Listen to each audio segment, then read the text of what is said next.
another episode of Leading Wyoming podcast. I am honored to be here today with Drew Perkins, who is currently serving as the Chief of Staff to Governor Gordon. And we're going to hear a little bit about his journey since graduating from Leadership Wyoming in 2002. Is that right? 2002, yes. So we just graduated the class of 2023.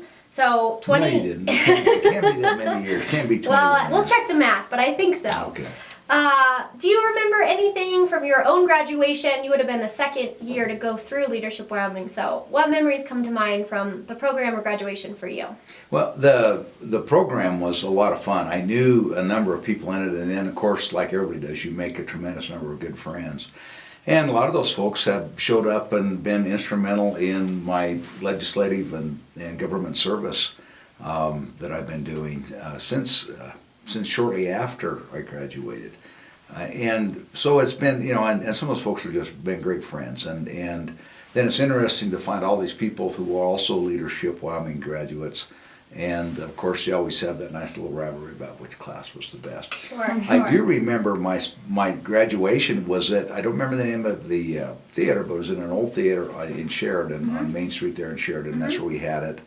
And it was fun. I mean, the entire experience was just a lot of fun, and still I'm kept in contact with and have contact with many of the people that were classmates. Awesome. Rosie Berger was one of your classmates, yes, right? Yes, she was. Yeah, yes. That's great. Tim Stubbson. I mean, Mary Throne. There's a long list of people who I like to say still see quite frequently. Yeah, that's so neat. So not long after that, I think maybe 4 or 5 years, you became elected to the Wyoming legislature as a senator. Actually, even before that, I was in 2004. I submitted my name and was filled a seat on the county commission in Trona County. Yeah, that's right. And so I served. So I was that for almost 4 years. Okay, and then took the step up to legislator, right, senator. Had one re-election as a county commissioner, and then when Bill Hawks retired from the Wyoming Senate, then I ran for his seat. Yeah. Okay, and do you, now being kind of back in the Capitol building, do you have memories of that first year as a freshman on the floor of what that was like, and what was exciting and what was scary, and what did those memories feel like for you? It was so humbling.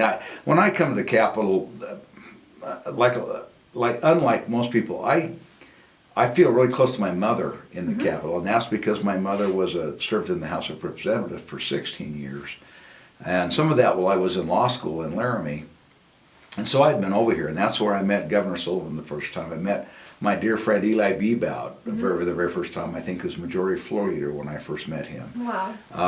And so I've met these people who a lot of them I ended up working with later on. But I've just always been fascinated with public service since I was a teenager.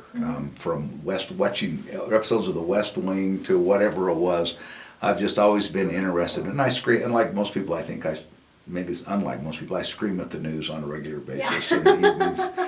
And so having the opportunity to come down here, and I had been down here a few times as a county commissioner lobbying for counties. And it was just incredibly humbling. You walk down, and at that point in time, they still have a lot of the pictures up, but you walk by all the pictures of all these people. You stand on their shoulders. I always felt close, like I said, close to my mom while she was here. While I was here, a couple times I felt like she tapped me on the shoulder. Yeah. A couple times said, "Sorry, son, you didn't get that vote right." Yeah. But that's another level of accountability. Yeah, and so it's just, and then when I was president of the Senate, I actually had one of her composites in the Senate chamber right over by the desk. Wow. So that she look over. look over, make sure my mom was keeping track of me. Oh my gosh. Yeah. Do you think that her service inspired your service, watching her, or what connection do you think it had or didn't have? Well, yes, it did. When I was in law school, at that point in time, she was chairman of the House Labor Committee, and they were revamping the Wyoming workers' compensation rules. Wyoming's workers' compensation was broke as could be. They were waiting for premiums to be paid each month to pay out claims. It was a mess. And so they did. So I remember being very interested in that, having a lot of conversations with her about that, and then actually did a lot of workers' compensation when I first graduated from law school. Neat. But just, yeah, it was always fascinating. My parents were always public servants. My mom, in addition to being in the House of Representatives, worked at the Casper Chamber of Commerce for almost 30 years and was the director there for quite some time. And my dad was always very, he's in Kiwanis and he served on the Planning and Zoning Commission. My parents were just very, very role modeled that. So, yeah, it was kind of just always interested me, and I just kind of followed in their footsteps. Okay, so fast forward 15 or 16 years to this fall, and you were selected to be the Chief of Staff for Governor Gordon. So Yes. you tell us a little bit about how you landed there and what it was like to sort of switch over to the executive branch from the legislative branch. Well, it was a pretty easy slide. Being a lawyer by profession, it actually simplified things. I have one client now. I have Sure. Governor Gordon is my client. Sure, that makes So sense. that was easy. But the people in Toronto County after 16 years thought so much of my legislative service they didn't return me to office. So it was kind of funny. The day after I lost the election, Governor Gordon called me and said, "Hey, I'm so disappointed you lost your election, but hey, if there's anything you'd like to do in state government, if there's a board or commission you want to be it says if board of trustees, a university, whatever you want to do, Yeah. if you want to do it." And I said, well, actually I feel just kind of like gut punched right now. I said, but I don't think I'm probably not elected office, but I don't think I'm done necessarily serving in Wyoming. So Yeah. let's talk again in a while. So he called me back a week later and said, "Drew, would you consider being my chief of staff?" Wow. And my initial response was, well, Governor, I don't want to move to Cheyenne, and I'm actually trying to slow down and not work as hard. So I'm not really looking for a job that I have to be to work at 8 o'clock every morning, much less before 8 o'clock Yeah. every morning. And so, but I said, my mother always told me, don't say no to the governor or the president of the United States without She's thinking still about looking it. out for you. So I said, let me talk to my wife and let's talk again. And so I went and talked to my wife, who interestingly said, her reaction was, "Oh, I knew it." I said, "What do you mean by that?" She says, "I knew back in July you were going to lose the election and the governor's going to ask you to be chief of staff." Really? Yeah. Like, wow. And I said, "Do you even know what chief of staff does?" And my wife Christy says, "No, I haven't a clue." She's I just have no idea. clairvoyant. I just She knew. know. That's Well, and amazing. she is. Her and mother are the same Yeah. way. They They've have got that they have vision. that thing. They have That's that awesome. thing. And so after she said that, then I really started to think about it. Yeah. And frankly, I really just decided that, that God hadn't given me all these experiences so I could play more golf and just stay at home. So we talked several more times and we worked it out, and so I said yes and been here since December the 1st. So start in December and then first legislative session in January or February. What was it like to not be on the floor but amid all the action happening? Highs and lows maybe. Well, actually, there weren't really any lows. In fact, a lot of times I kind of sat back and just kind of laughed because I was kind of like, man, I'm glad I don't have to deal with some Like of that. watching TV. Yeah, watch these guys on the YouTube and kind of getting a little bit of a laugh about some of that. But still, behind the scenes, I was meeting with legislative leadership. I was meeting with appropriations. We worked really hard on doing a number of things that trying to get our ducks in a row. And the governor had a really good legislative session. And for people who may not be as close to the legislature or politics in Wyoming as you have been, what does that mean, a good session? What does that look like for you and for Governor Gordon? Well, if you look, Governor Gordon went in with several goals in the legislature, and essentially all of them were met. Some of those we went in. It had been a long time since government state employees had had raises. Everybody. State, like everybody else, had significant problems trying with workforce. We couldn't find people to work, and we were losing people. Yeah. Our retention rates and turnover rates were quite high, and so we came back in and went asked for the second phase.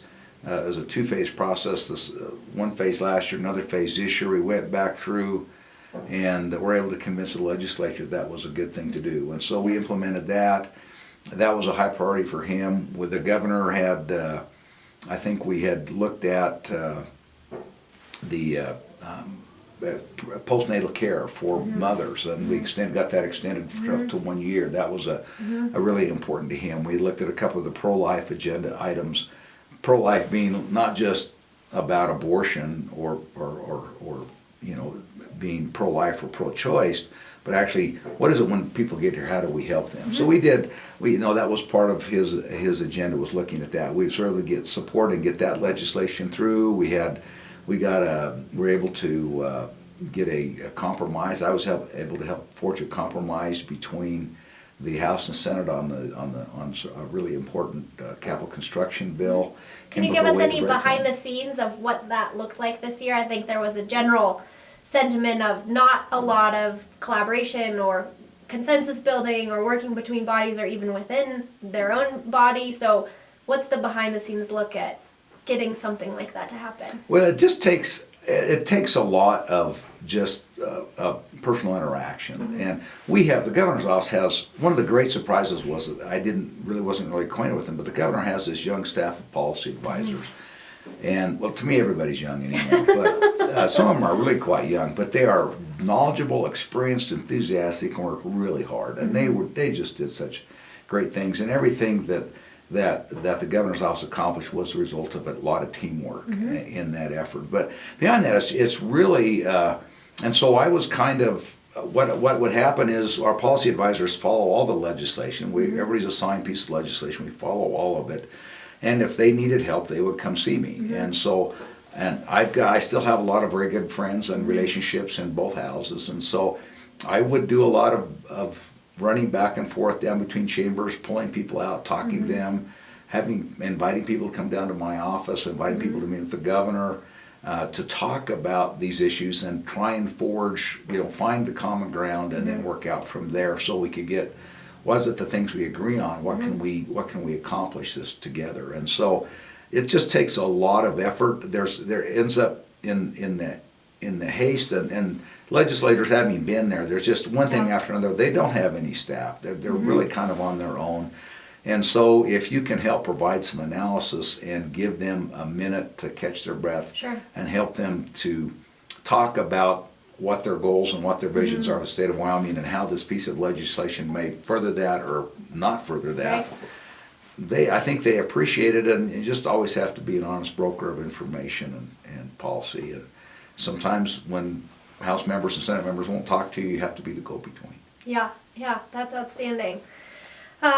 So are there any other moments you're really proud of from the first 6 months, either during the session or outside of the session, that you look upon as like, I needed to be in this role, or this was the right fit for me?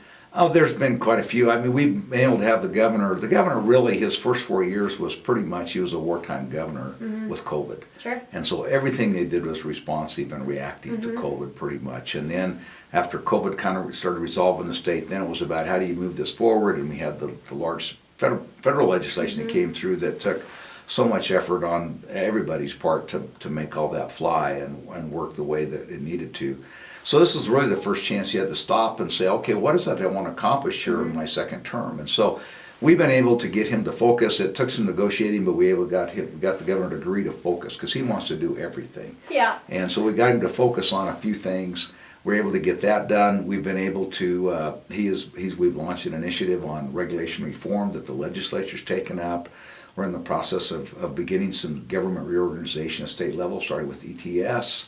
We have created some informal work groups to help advise this with people inside and outside of state government. We're working we've started collaborating on some everything with other states on regulation reform and some other things. Re-permitting. The governor is the chairman of the Western Governors Association, and one of their priorities is going to be work on permitting, which we find Senator Manchin and Senator Barrasso in the middle of and working on. So there's been a lot of things that have happened in the last 6 months, and there's been a lot of it's been gratifying. I've had a lot of people, just say that they're very thankful that I'm here and that they notice that there's difference and I'm helping. And not that Buck was my supervisor. Buck McVeigh's a great guy. Would still be here except for some health problems. But I'm not Buck. I'm a little bit different than Buck. So. Sure. So now you've had kind of multiple positions of public service, county commissioner, senator, president of the Senate, now chief of staff. Which one is the hardest and which one is the most fun? That's actually a really easy question to answer. Great. It's chief of staff. But in both cases? In both cases. Okay. We're both Tell me those. more. Well, I mean, the chief of staff, so it's 1,000 miles an hour. Yeah. It's all gas, no brake. Yeah.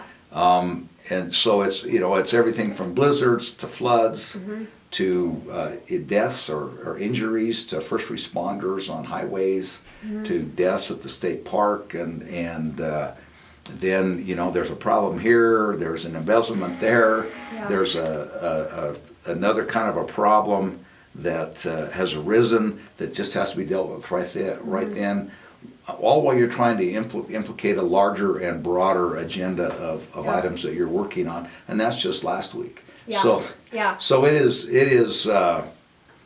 just crazy. You just every day you're going, oh, how did it get to be noon, and then how did it get to be 5 o'clock? I don't understand.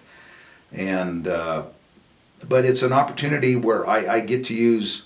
Where every day I'm using everything I ever learned as a lawyer, everything I ever learned as an accountant, everything I learned as a politician, and everything I've learned about life, just trying to help move things along and help Wyoming move forward.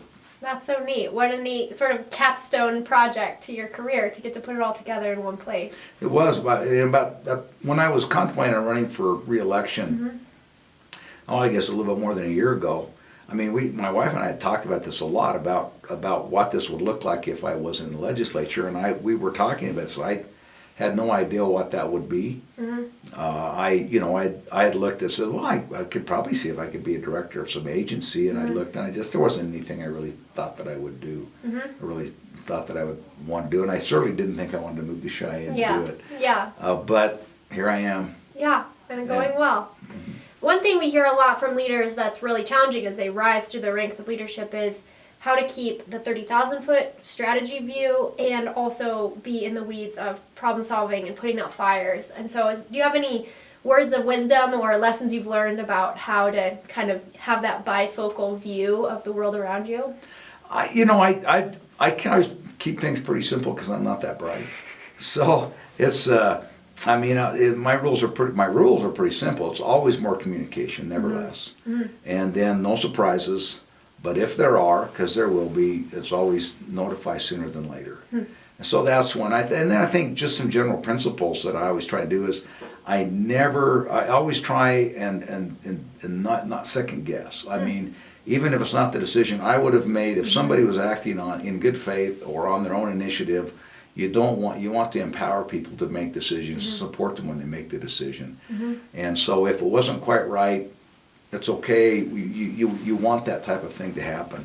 And then I think I just always have had 3 kind of principles that I've always tried to live by. One of them is attributable to George Washington. It was, it's better go through life laughing than crying.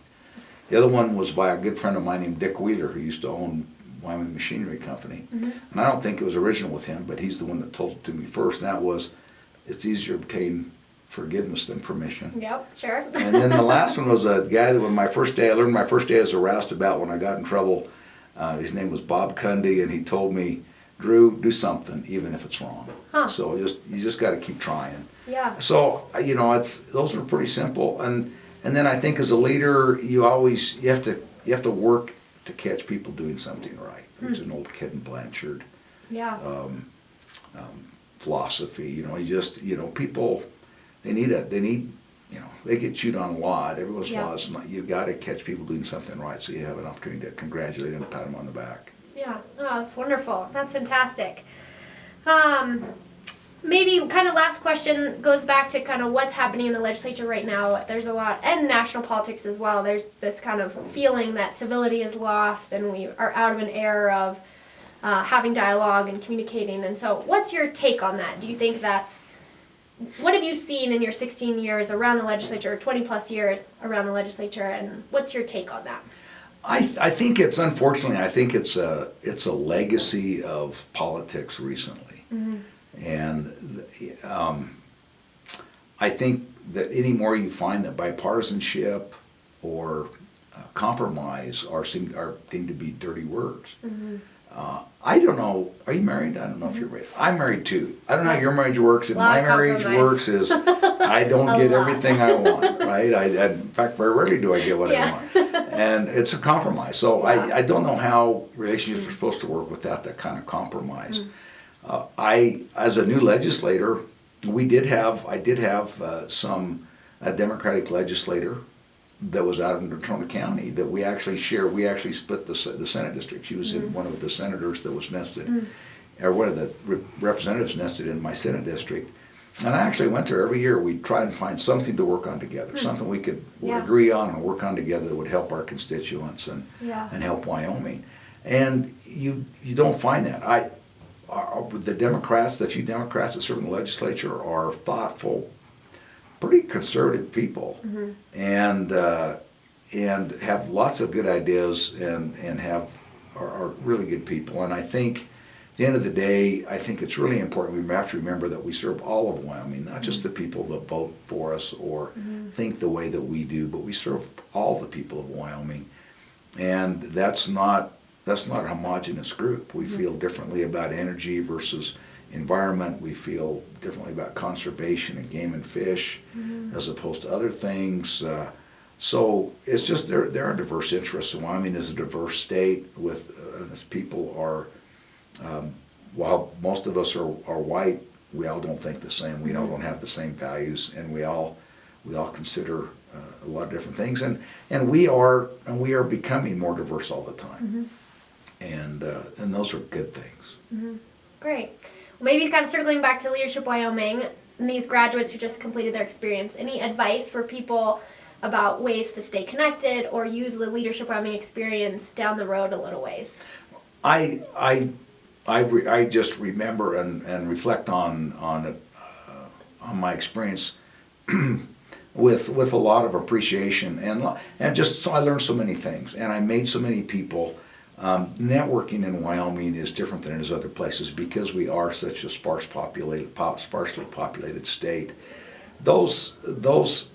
That brotherhood, sisterhood of Leadership Wyoming is amazing, and you'll be communicating, working with, and facilitating with people who are alumni, and some of them from your own class, for the next several decades. And so I've tried to keep my leadership alumni status up and pay my dues, and I don't make as many meetings as I would like, but the ones that I do and try and catch people when they come to the Capitol. Again, it's just, you find it creates such a great and unique fellowship of ways of people who are interested in serving Wyoming in many ways. And it's not just in government. They do it in nonprofits. They do it in the legislative branch. They do it in the judicial branch. They do it in the executive branch. You do it in business. And that and the Wyoming Business Alliance have been amazing partners in promoting Wyoming and creating great policies that serve Wyoming businesses and Wyoming people well. Well, that's great. Well, we just finished selecting next year's class for 2024, which will put us over 1,000 graduates when they complete the program. So I bet that probably seemed a long way off when you graduated and we're the second round through. So it's pretty neat, the legacy that those first few classes really set in motion and the people who've walked in your footsteps. Well, and thanks to Mr. Bill Schilling and the folks that started this a long time ago and Leadership Wyoming, they continue to make a big difference for Wyoming. Oh, thanks so much. Well, thanks for taking some time out of your day to talk today. It's my pleasure. Thank you. All right, tune in for our next episode coming soon. Okay, bonus segment. What are you reading? What would you recommend other people read? Well, the fiction book I'm reading right now is a Tom Clancy book. I've always liked Tom Clancy, and it's called Firing Point. And I'm in the middle of it, and I'm enjoying it a lot. Okay. Books I've read recently, one I read in preparation for this, several people told me I need to read it in order to be Chief of Staff, and that's called The Gatekeepers, which is about presidential chiefs of staff from, I think from, starting with Kennedy all the way to Trump's first Chief of Staff. Wow. And by Chris Whipple. Another one is Common Sense by Philip K. Howard. And then another nonfiction that I was reading I'm really enjoying it. It's called Without Precedence, about the Chief Justice John Marshall and his times. and it's a great book, and that's by Joel Richard Paul. And all three of those are like I say, good fiction, and then some really some good nonfiction that learn a lot of things you hadn't thought about or didn't know. Outstanding. What I really want to know is how you have time to read amid what you're doing right now, but pretty impressive that you do. Thanks for your time. Thank you. We want to thank Drew Perkins for his time, sharing his story, and being a part of the Leading Wyoming podcast.